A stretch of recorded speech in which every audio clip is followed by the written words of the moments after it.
السلام عليكم ورحمة الله. ازيكم عاملين ايه؟ يا رب تكونوا بخير. النهاردة كده هنعمل جولة كده في سوق المنشية عندنا في سوق الخيط. طبعا ده في اسكندرية. هنا بصي ده يا دوبك اول شارع الزنقة. اول شارع ده بالظبط. ده ده الشارع ده اسمه سوق الخيط. ده بقى كله مفروشات، عرايس ومفروشات سراير وبطاطين. وبعدين تدخلي بقى على فساتين السهرة والمحلات، كل ده سوق الخيط معروف.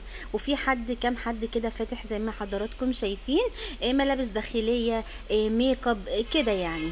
الشارع اللي بعديه بقى على طول ده بيبقى سوق الزنقة بقى كله. لكن ده الشارع ده اسمه سوق الخيط. بتقدري تشتري منه كل حاجة. بصي فساتين السهرة، احلى اقمشة هتلاقيها موجودة هناك بصراحة. حاجات جميلة جدا جدا. يعني الاسعار بقت يعني اوفر قوي الحقيقة، بس يعني هتضطري بقى مثلا. دلوقتي ايجار الفساتين بيبقى غالي. هنا دخلت هنا المحل ده كنت اول مرة ادخله بصراحة.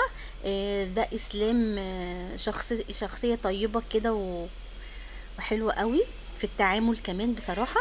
هنا كان بيفرجني على كل القماش.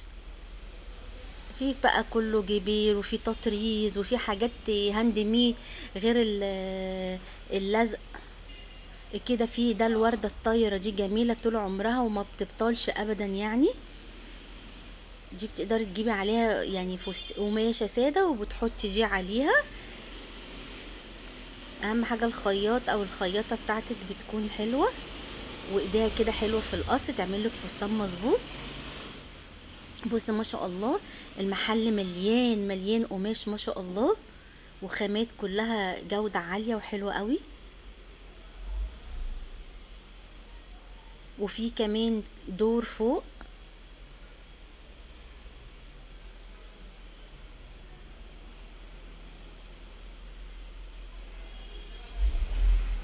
بص كل دي حاجات سوريات فست.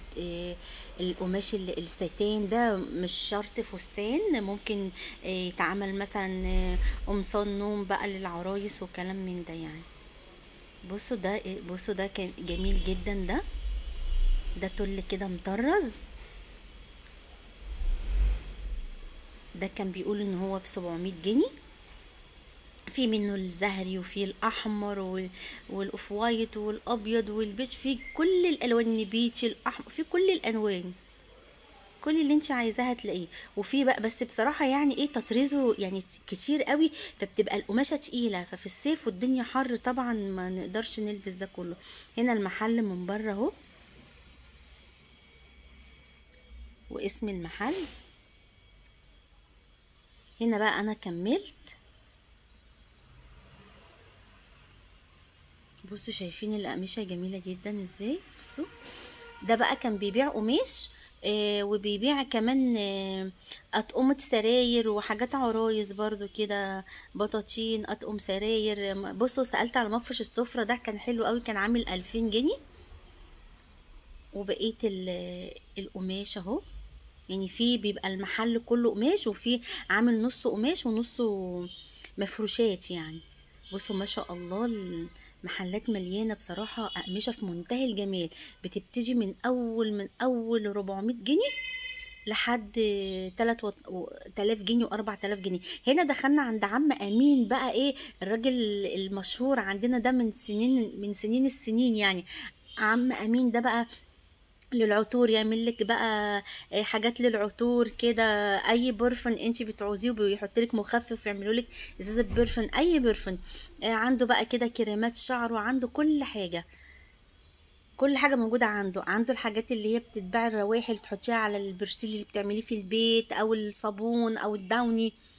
عنده كل حاجة، وبصراحة كل حاجته يعني تعتبر ملهاش تمن يعني في الظروف اللي احنا فيها دي. الحاجة رخيصة جدا، وهو طول عمره حاجته يعني رخيصة بصراحة، ونضيفة حلوة جدا. برضو المحل هنا ما شاء الله مليان اهي. كنت بستأذن الحاج يطلع معانا، قال لي اه طلعيني. هنا بسم الله ما شاء الله استاذ احمد يعني قمة في الاخلاق الحقيقة يعني وذوق جدا جدا في التعامل بصراحة. هنا بصي بقية المحل. قال لي الحاج اتفضلي لو عايزة تصوريه من جوه اتفضلي. بصوا المحل برضو مليان حاجات بصراحة. وحاجات عنده بقى زيوت للشعر بقى وسقوط الشعر والكلام ده، بيعملوا تركيبات روعة بصراحة. ده في المنشية في الزنقة. لان انا خرمت بقى من سوق الخيط، دخلت كده ايه على الزنقة كده. احنا خلاص هنخلص جولتنا خلاص. هنا محل طرح ومفروشات برضو. كده خلصنا جولتنا، واشوفكم ان شاء الله على خير في فيديو جديد. ويا رب الفيديو يكون عجبكم. مع السلامة.